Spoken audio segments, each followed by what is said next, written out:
Watch this.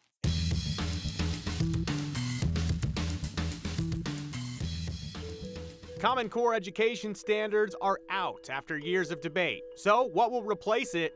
Idaho's set to usher in a new era of education standards. This week marks 2 years since Governor Little's COVID stay-home order. We're reflecting on the early days of COVID with leaders in the Idaho medical community. What is this? Or better question, where is this? Even better, where you at? We'll tell you in our latest 208 segment. Thanks for joining us on the 208. Brian Holmes will be back next week. If you're a parent, the words Common Core may ring a bell, good or bad. You may roll your eyes, you may cheer, but here's the bottom line. The Common Core curriculum are the benchmarks that are used in more than 40 states to set standards of what students should learn for each grade level. But if you're one of the many parents who's never been fond of Common Core, you're in major luck. Yesterday, Governor Brad Little signed House Bill 716 into law. It will remove Common Core in Idaho and replace it with Idaho's own set of education standards. What are those? Here's our Katya Stepovic. This is the day that many Idahoans have waited for. Idaho Superintendent of Public Instruction Sherry Ybarra took to the podium Thursday to express gratitude for Idaho lawmakers and their work on a bill in the making for a handful of years to replace Common Core. The new content standards in math and English, language arts, and science are clear and concise.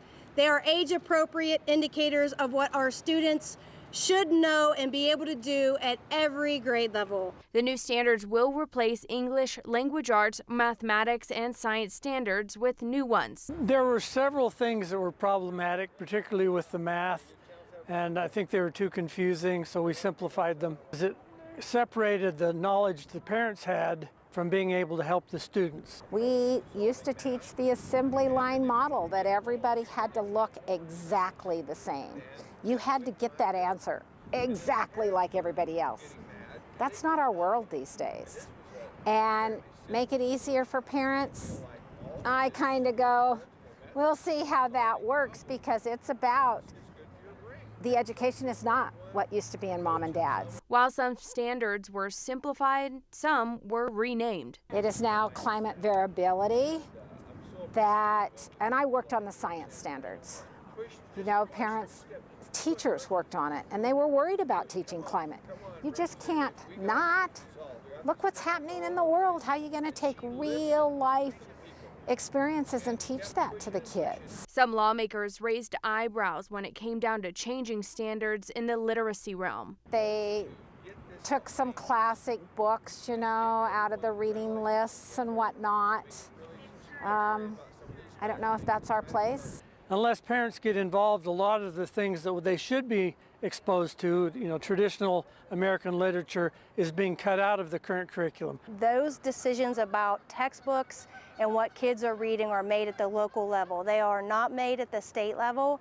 And so parents have the right to review those textbooks, whatever their child's reading, and go have a conversation with their local school district about that. Those are recommendations in the standards. While some lawmakers like Representative Sally Toon agree that the standards did need updating, she still has lingering concerns. Perfectly fine with that. Every 5 years they need to be updated. But let's not restrict that thinking process just because you're afraid of what the next generation's going to have. Idahoans were not happy, and they wanted to get as far away from the Common Core as we could get. And so this is a great day for Idahoans. A big question some may be wondering, Katya, how much is this going to cost the state to get these new standards started? And for parents with kids in school, when do the standards start? Well, that's a big question and a concerning one for actually a lot of lawmakers, how much this will be needed in funding, rather. And right now, there is really no price tag on the new standards and how much it will cost to implement them. And change that testing too, which is going to be a big chunk of that. Ybarra says there is a ballpark of $9 million to maybe $55 million over a 3-year period.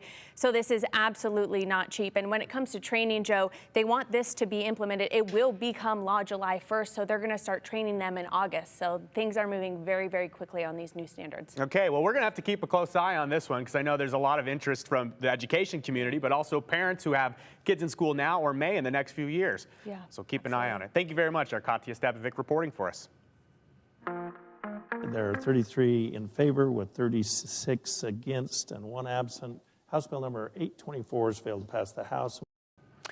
So some lawmakers have said in recent weeks and days that they hope and plan to be done and adjourn, sine die, for the end of the legislative session by tomorrow, Friday. But after what we just showed you there, what happened on the House floor this afternoon, will that happen? Now, to be clear, the Friday deadline being talked about, it's not a real hard and fast deadline. It's simply an estimate from some on when lawmakers could be done. Anyways, adjournment is up in the air, though, after lawmakers in the House voted the Commission of Libraries budget down, which means it has to go back to the Joint Appropriations Finance Committee there to be amended. So why did they vote down the library budget, something that in years past has been a non-issue? Well, according to the debate on the House floor, House Bill 666 is to blame. Now, that's the bill that would criminalize librarians should a child check out a book that a parent believes contains pornographic material. Now, that bill passed the House but has been stuck in the Senate and will unlikely get a hearing this session. You see, when we appropriate the money to allow pornography to take place, we have a problem.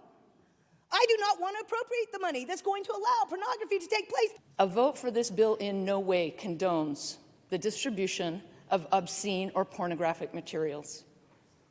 And in fact, we have a director of this agency right now who is working overtime to correct any problems.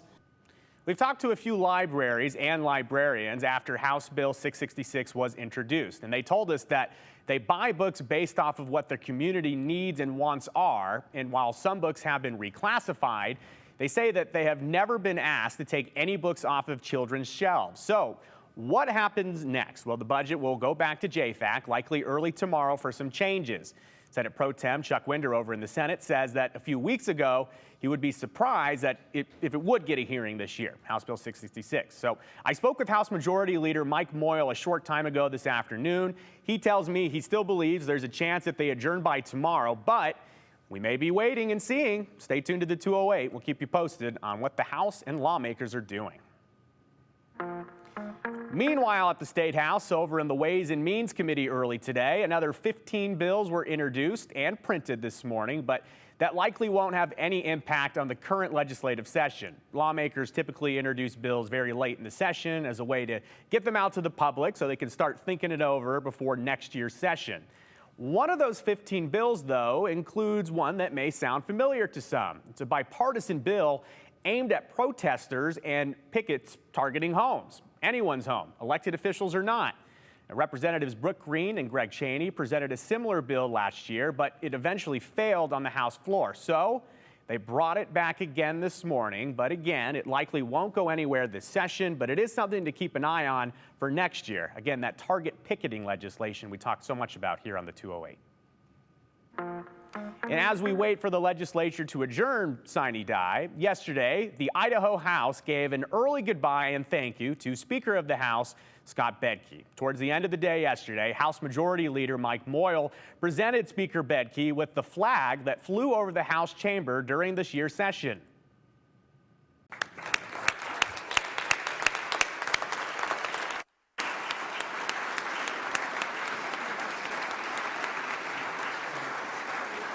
Probably appropriate I say thank you to each of you and to all of the people that have filled these seats for the last 22 years, actually. It's bittersweet to leave, I'm telling you. It's the bitter is that I'll leave here. The sweet is that I will leave here.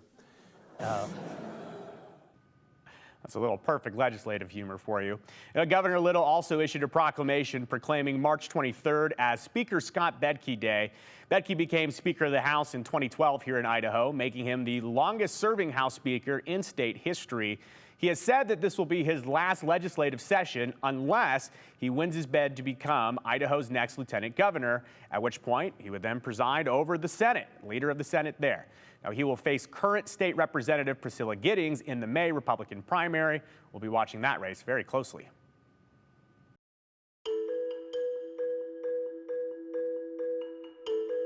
It's been 2 years since Idaho confirmed its first official COVID case, and a lot has changed since then. From the early days of cheering for our healthcare workers every night to the abuse they now face by some in the community, we're sitting down with our experts. Any guesses where we are today? Hint, hint, it's somewhere in southern Idaho and will likely be packed this weekend. Before we tell you where that is, make sure to text us in. Questions, comments, you know the drill. Here's our number, 208-321-5614. Keep your messages clear and concise, and please be sure to include your name and hashtag the 208. We're going to share a few of your comments live at the end of the show.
This week marks the second anniversary of Governor Little's COVID stay-home order. Remember that?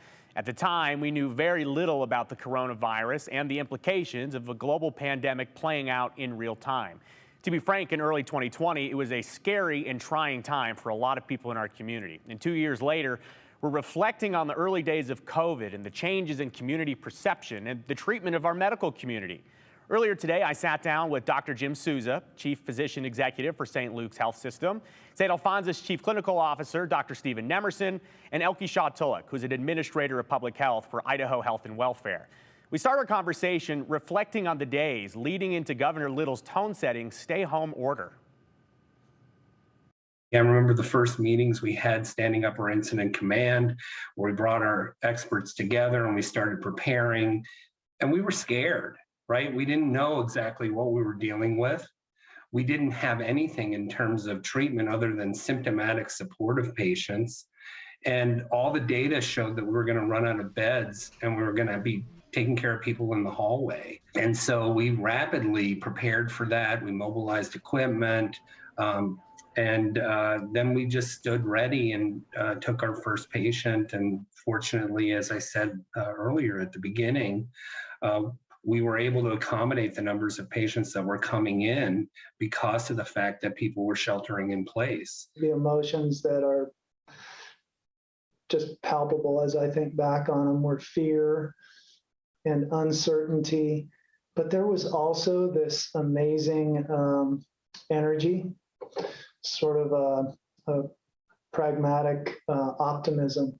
Like if we keep our heads down and keep working together, we're gonna come through this. Oh my goodness, long days, scrapping for any information that might be helpful, any resource that might be helpful, because there was so much we didn't know, making up policies and changing them the next, maybe later the same week because some new little snippet of information came in. How did you internally, I guess, juggle, okay, what is our messaging going to be? How do we keep people calm while also being factual with them? We were all very thirsty for information, and I feel incredibly fortunate. I think Idaho is incredibly fortunate that we have a really, really strong team of scientists here in health and welfare, and they're sitting on national committees. Like for example, ASIP, we have Dr. Hahn that's sitting on some of these front row seats to what's happening regarding immunization. So they're bringing information back. They're challenging some of the assumptions that are being talked about at the national level. And so we're trying to bring that information back and distill it and package it in a way that makes sense to people. Some of my peers across the nation didn't have that same experience. It was very isolated. They had hospitals warring still, partners that weren't really aligned. And I feel like we tend to, in Idaho, do a really great job of, in these times of crisis, coming together and really sharing the experience and sharing it and advancing our efforts well. For a time in 2020, the phrase, "we're all in this together," really meant something. We had the community coming together to deliver food. We had healthcare workers who were working shifts that were really unfathomable because of the demands that were being placed on them. And the community bonded together to support those individuals, to cheer them when they were coming in. We had a drive-by parade in front of the hospital that was COVID safe. It was just wonderful to see, and it kept people going. It was that community togetherness that put the gas in the tank on that. And we lost that. Heading into the end of 2020, the promise of an effective vaccine brought hope. Ironically, the vaccine rollout marked a change in how the medical community was treated. And then in late December, the vaccines hit. And I cannot describe the feeling of hope and joy. But it was shortly after that the us and them started, the purveyors of misinformation on vaccines started to spin their stories, and that created this divide, and that's how we went into the Delta surge, which was really unfortunate, was with that sort of divided populace. And that's when our caregivers started experiencing this trauma, this moral trauma, to watch unnecessary deaths. And at the time of intubation, I remember hearing this story, having a patient say, "I don't have COVID, you're lying to me, leave me alone," while the team is trying to save a life.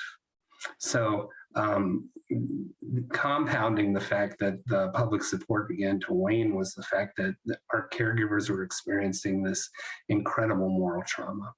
I think in our core, we all feel very good about what we've done. And so we did kind of had to take that approach a bit of just head down, keep pushing through, don't let that affect us.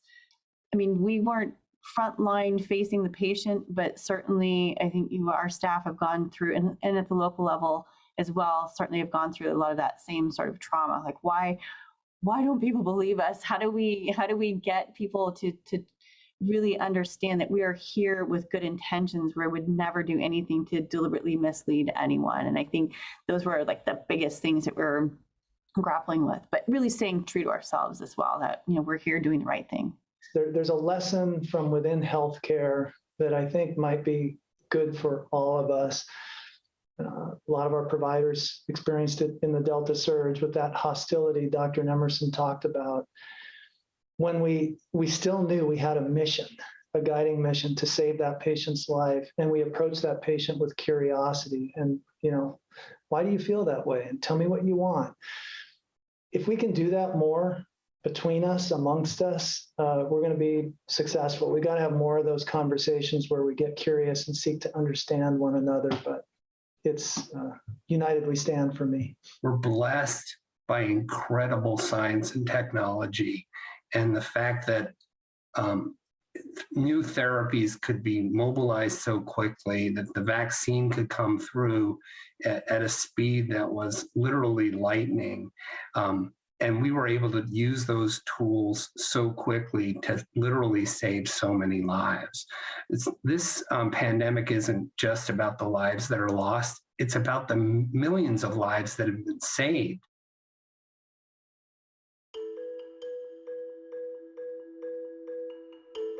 Okie doke, folks. Last chance. Any guesses where we're at today? Here's a hint. You may or may not end up with sand in your shorts after visiting this spot. We'll share that location after the break. But before we do, make sure that you text us in. Grab your phone, send us a text, really about anything. Here's our number, 208-321-5614. Just be sure to always include your name and hashtag the 208. Try to keep them short and concise. That way we can share more at the end of the show. We'll see you with those in a few minutes.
Okay, folks, we've been giving you little snippets of a spot somewhere in Idaho throughout the show, and we've gotten some good guesses via text message already. So, where you at?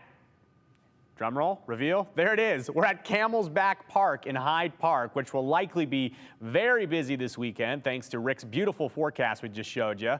Camel's Back Park, though, did you know, and the reserve behind it, it was actually acquired by the city of Boise in 1932 from Bernard Lemp, which is the son of former Boise Mayor John Lemp. A little background for you. John came to Idaho in 1863 from Germany and served 1 year as mayor and then served 20 more on city council. But not much is known about Bernard besides the fact that he was one of 13 children. The park, which is about 11 acres, was officially dedicated in 1965. You may be wondering, though, why is it called Camel's Back Park? That actually remains a mystery to this day. The earliest mention we could find, thanks to help from the City of Boise Arts and History Department, well, this first reference comes from an Idaho Statesman article. There it is for you, 1922.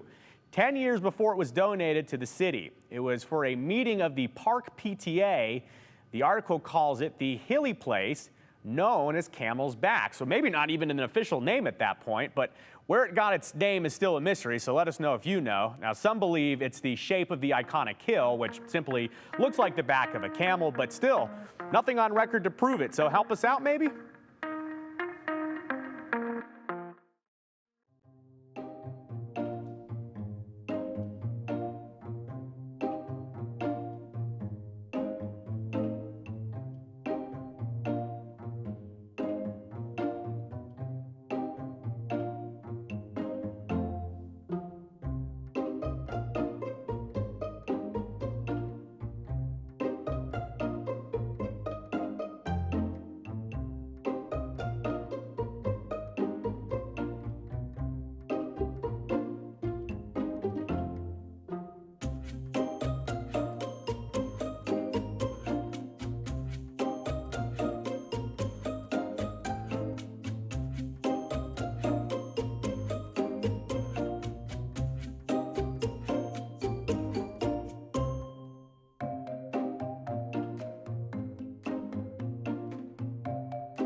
All right, folks, let's get to some of your comments about the program today. This person says, hello, whatever happened to property taxes?